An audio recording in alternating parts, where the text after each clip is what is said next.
Olá, bem-vindos ao BDP Podcast, um espaço de reflexão sobre temas económicos e monetários do Banco de Portugal. O meu nome é Nuno Aguiar e hoje vamos falar sobre uma política pública que suscitou muito debate nos últimos anos: o regime de residentes não habituais. Os regimes fiscais preferenciais foram se tornando populares nas últimas décadas. Portugal começou a aplicar o seu há 17 anos, aliviando a tributação de trabalhadores qualificados e isentando os seus rendimentos obtidos no estrangeiro. O objetivo era atrair talento internacional. Mas estas medidas criam também tensões internas difíceis de gerir e os seus efeitos nem sempre são devidamente estudados. O tema esteve em destaque na Revista de Estudos Económicos do Banco de Portugal, com um artigo que explora o impacto desse regime, como ele foi evoluindo e quem beneficiou mais com a sua introdução. Para nos explicar as suas principais conclusões, temos hoje como convidada uma das autoras do estudo, Laura Alpizar, economista do Departamento de Estudos Económicos do Banco de Portugal. Muito bem-vinda, Laura. Muito obrigada, Nuno. É um prazer estar aqui. Portanto, se calhar começámos só por nos explicares que regimes fiscais são estes que vocês propuseram a analisar neste estudo. Os regimes fiscais que nós estudamos aqui no nosso artigo são regimes de tributação preferencial, que têm o objetivo de atrair imigrantes com qualificações e ou rendimentos muito elevados, através de uma redução da carga fiscal.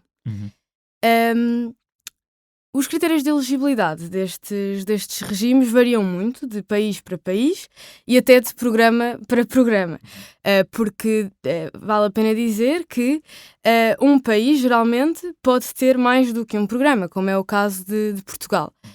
Nós, no entanto, só nos focamos nos residentes não habituais, que já vamos falar mais de seguida. Não fomos nós a inventar estes regimes, não é? Eles existem noutros países e antes de Portugal ter. Sim, na verdade foram introduzidos na década de 80.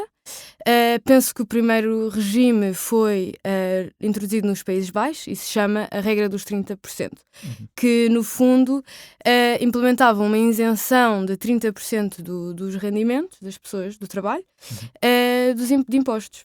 E passado este tempo, este tipo de regimes existem em muitos países atualmente? Sim, pelo menos em 2024, 24 dos 38 países da OCDE já tinham programas deste tipo. E em Portugal, quando é que nós então criámos a nossa própria versão deste programa? Em Portugal, criou-se o regime dos residentes não habituais em 2009, que consistia numa isenção total dos impostos nos rendimentos provenientes do estrangeiro, numa taxa de imposto fixa de 20% nos rendimentos provenientes de profissões consideradas de elevado valor acrescentado em Portugal.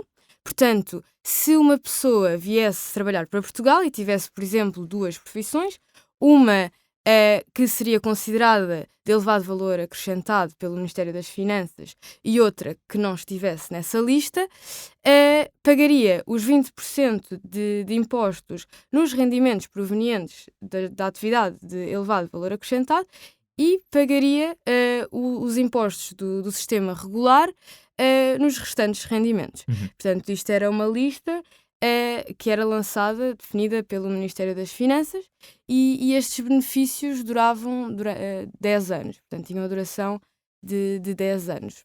E assim, esta medida, o desenho da medida não é estanque, ou seja, ela foi evoluindo ao longo dos anos, ou pelo menos na forma como a aplicamos em Portugal, certo?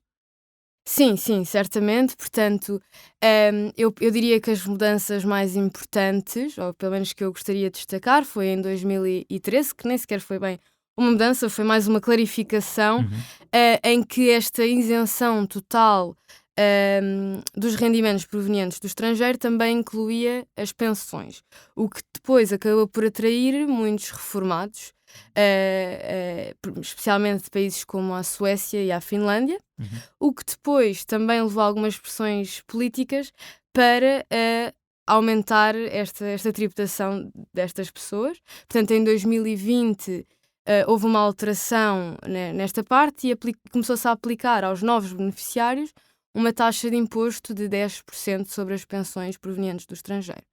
Outras alterações foram a mudança da lista das atividades consideradas como elevado valor acrescentado em 2019. Portanto, esta lista até foi bastante alargada em 2019 e depois, em 2023, o programa foi revogado. Portanto, acho que essa foi a mudança mais radical. Exato. E foi substituída por um programa, este regime foi substituído por um programa mais focado e restrito à investigação e à ciência. Uhum.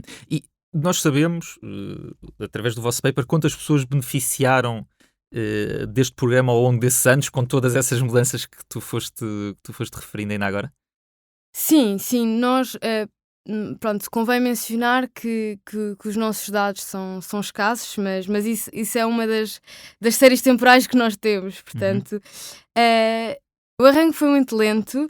Em 2009 tivemos apenas 18 inscritos, mas após isso, e especialmente após a clarificação em 2013, o programa cresceu exponencialmente. Portanto, com os dados mais recentes, nós sabemos que em 2024 temos cerca de 129 mil beneficiários.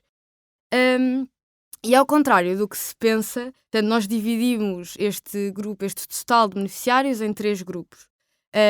Nas pessoas que vieram efetivamente trabalhar em atividades de elevado valor acrescentado, nas pessoas que vieram para Portugal, portanto, ter a residência fiscal com pensões provenientes do estrangeiro, e as pessoas que vieram para Portugal, portanto, têm residência fiscal em Portugal, mas recebem apenas rendimentos provenientes do estrangeiro. Portanto, isto são os 3 grupos que nós conseguimos definir com os dados que nós temos, e devemos dizer que, ao contrário do que muita gente pensa, a grande minoria foi o grupo de pessoas que vieram trabalhar para Portugal em atividades de elevado valor acrescentado. Portanto, os outros 2 grupos foram o grosso do programa. Uhum. E quando olhamos para essas atividades, que características é que elas têm em termos de profissões, por exemplo?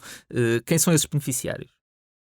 Portanto, focando-nos um bocadinho mais neste grupo, que são as pessoas que vieram trabalhar para Portugal num setor de elevado valor acrescentado, nós, com dados de 2017, porque este é o ano em que nós conseguimos obter mais detalhe, através de um relatório que foi feito em 2019, e foi basicamente uma análise compreensiva de vários benefícios fiscais em Portugal, nós conseguimos perceber que, portanto, em média, estes trabalhadores recebiam 380 mil euros anuais. E este valor é muito impressionante, eu sei, mas nós temos de ter algum cuidado porque nós achamos que este número está enviesado para cima. Portanto, nós usamos dados das receitas fiscais desse ano e assumimos basicamente que estas receitas fiscais eram apenas destas pessoas que trabalhavam em Portugal numa atividade de elevado valor acrescentado e, portanto, tinham uma taxa de imposto fixa de 20%.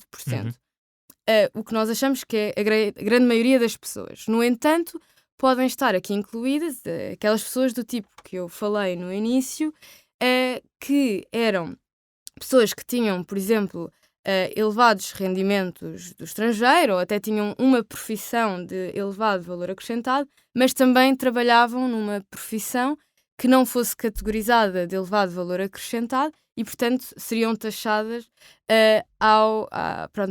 de acordo com o sistema regular. Exato. E, portanto, podem estar aqui incluídos jogadores de futebol. Pois, okay.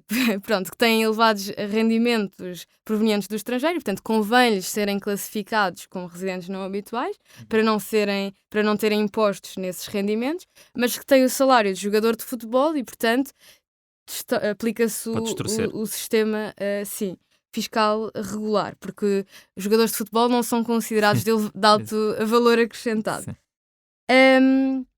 Portanto, temos que ter cuidado quando olhamos para este número, mas também só para contextualizar um bocadinho, este número, os 380 mil euros anuais, eram quase 20 vezes mais do que o PIB per capita de 2017. Portanto, estamos aqui a falar de um número muito, muito elevado. E em termos de, portanto, tanto o número que referiste de beneficiários como os salários que estás a referir agora, como é que compara com o universo de trabalhadores portugueses? Estamos a falar de um pequeno nicho e do pico da pirâmide? Sim, sim, certamente. Nós olhamos para os quadros de pessoal, que basicamente representam o universo dos trabalhadores por conta do trem em Portugal, e apenas 0,003% ganhavam valores desta ordem. Portanto, estamos a falar, lá está, de um nicho muito, muito grande de pessoas que ganham, pronto, que têm uma produtividade enorme, se nós pensarmos que o salário representa a produtividade das pessoas. E o que mais impressiona, portanto, estava-me a perguntar há bocado das profissões, é que nós estamos aqui a falar de executivos de topo, portanto, cerca de 48% deste grupo pertencia, em 2017 eram executivos de topo, mas também de investigadores, o que de certa ou cientistas, médicos, professores universitários, portanto, engenheiros, este tipo de profissões geralmente ganham um pouco menos, o que pronto, de certa forma indica que este número tanto pode estar enviesado em alta, se houver realmente aqui um jogador de futebol nestes dados, Claro. ou em baixa, se houver muitos investigadores que recebem menos de 380 mil euros anuais. Portanto, era muito engraçado termos mais detalhes sobre estes dados. E vocês também fazem também apresentam este dado. Quanto é que este regime tem um custo em termos de receita fiscal perdida, não é? Quanto é que este regime custou, né, em termos de perda de receita? Ok, então, a despesa fiscal, que é definida como a diferença entre o que estes indivíduos, se estivermos a falar da despesa fiscal deste programa em específico, portanto, dos beneficiários deste programa, efetivamente pagaram em termos de impostos e o que pagariam se este programa não existisse. Mas É fácil ver as limitações desse raciocínio, não é? exatamente, portanto, este valor foi muito elevado, mas na verdade foi 1,7 mil milhões de euros em 2024, por exemplo, mas na verdade nós estamos a assumir que as pessoas permaneceriam em Portugal caso este programa não existisse, o que eu acho que é pouco provável. Uhum. É possível saber, se calhar uma pergunta que se faria logo a seguir é, ok, há essa perda de receita fiscal e é possível saber quanto é que estas pessoas depois representam em termos de impacto económico, o seu consumo ou com receita de outros impostos indiretos? Nós sabemos isso? Não, infelizmente neste momento é impossível saber isso com os dados que temos. No entanto, talvez para futuras análises. Vocês sublinham ao longo do estudo algumas tensões que se vão criando com a existência deste programa. E, portanto, se calhar, tendo em conta os números que acabaste de referir e essas tensões, que balanço é que se pode fazer da eficácia e da utilidade de um programa como este? Então, mais uma vez, é um bocado difícil fazer esse balanço pela falta de dados que existem. Portanto, eu se chegasse aqui a uma conclusão, não estava a ser completamente verdadeira. Portanto, eu acho que nos falta muita informação para conseguir fazer um balanço concreto. No entanto, nós temos um modelo no nosso artigo que, devo dizer que também não é o modelo perfeito, porque não representa por completo a realidade portuguesa, portanto é um modelo que está pensado para uma média europeia, apesar de nós o termos calibrado com os dados de Portugal, mas que nos permite ter alguma luz, trazer alguma luz a estas questões. E o que nós vemos é que, no caso de um país como Portugal, portanto uma pequena economia aberta, se adotasse uma política deste tipo unilateralmente, ou seja, se fosse o único país a adotar um regime destes, este regime teria ganhos para todos, tanto para os muito qualificados como para os pouco qualificados, tanto ganhos de consumo, bem-estar, portanto seria uma medida muito positiva. No entanto, Não é assim, não é? Pois, exato. Quando analisamos o outro lado, portanto, nós acabamos por achar que a realidade está no meio, mas quando analisamos o outro caso extremo, que seria todos os países a adotar uma medida deste tipo ao mesmo tempo, nós vemos que a concorrência por talento intensifica-se e depois isto acaba por gerar ganhos de bem-estar apenas às pessoas que são muito qualificadas e traz perdas aos menos qualificados. E porquê é que é relevante aquilo que estavas a referir, que no fundo foi o que aconteceu, que mais países foram aplicando este tipo de programas? Porquê é relevante haver mais países a aplicar estes programas? É relevante por isso mesmo, não é? Nós começamos a intensificar a competição por talento, portanto, o que acaba por acontecer é que as pessoas que são muito qualificadas se vão deslocar para outro país e o estoque de pessoas qualificadas, por exemplo, em Portugal, será de pessoas qualificadas estrangeiras, portanto, há apenas uma substituição, não há uma atração pura de talento. E isto acaba por ser, bastante perigoso pelo que eu acabei de dizer. Há outro caso que nós estudamos, mas que vem mais do paper de Moreira de Sousa e Teles, portanto, de 2025. O nosso modelo é baseado neste paper, que é um modelo intermédio. Portanto, eles olham para um caso que seria equivalente a metade dos países aplicarem regimes deste tipo e a outra metade não aplicarem. E, na verdade, eles encontram resultados semelhantes ao caso de que basicamente as pessoas com muitas qualificações ganham e as pessoas com baixas qualificações perdem também. E não conseguimos saber se Portugal tem efeitos diferentes de outros países, não temos dados para isso, pois não? Não tem, infelizmente. Temos poucos dados em Portugal e temos poucos dados noutros países, portanto é muito difícil fazer essas comparações. E uma última pergunta é: que pistas é que as vossas conclusões no estudo nos podem dar sobre políticas públicas, seja nesta área em específico, seja noutras áreas relacionadas com os residentes não habituais? Portanto, eu acredito que nós tiramos duas grandes lições deste artigo.